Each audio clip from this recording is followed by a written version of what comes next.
This is a short story of the Yousulf Baksh, which had a cargo of jute bales and caught fire in the channel. She made her way to the anchorage off Dil, where the fire intensified, but it was eventually put out. The crew of the Pakistani 5,975-ton freighter Yousulf Baksh had been trying to douse the smouldering cargo in her holds all night with a steam hose.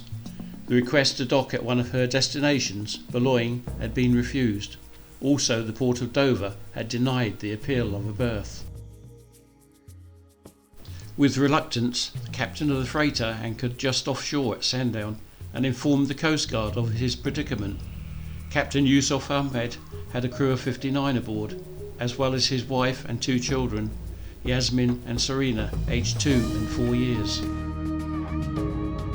On that Saturday, May the 8th, 1965, in a westerly breeze, some of the local boats out fishing watched with interest as the fire in number 2 and 3 holds suddenly ignited.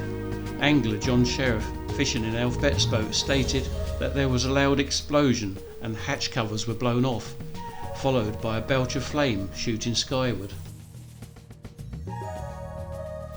He also said that the crew of the freighter had panicked and were running to and fro on the ship's deck. They were dropping rope ladders down the side of the vessel and launched one of the lifeboats. With fire raging, the smoke could be seen from 10 miles away. Some of the men had climbed down the ladders and were calling for the small angling boat to take them off. Betts tried in vain to get alongside the ship, but the smoke was too dense. Meanwhile, the Pakistani crew could not get their lifeboat's engine to start and were drifting out towards the Goodwin Sands. Alf Betts in his boat managed to get a tow on the lifeboat and take it ashore with some 30 or 40 Yousulf Baksh crew. Quick on the scene was the warmer lifeboat Charles Cooper Henderson and the German tug Hermes. The tug started to pump water into the hold to try and subdue the fire. Local firemen were landed on the deck of the stricken vessel by helicopter from Manston Airport. With the help of the lifeboat, tug and local boats, all of the crew and captain's family were rescued. The tearful, frightened children were transported off the tug Hermes and brought ashore to the lifeboat station. Only Captain Ahmed and 2 officers remained aboard. The warmer lifeboat stood by the burning hulk for a period of 50 hours. However, it took days to get the fire under control, and the weight of water in the ship's hold had created a 15-degree list.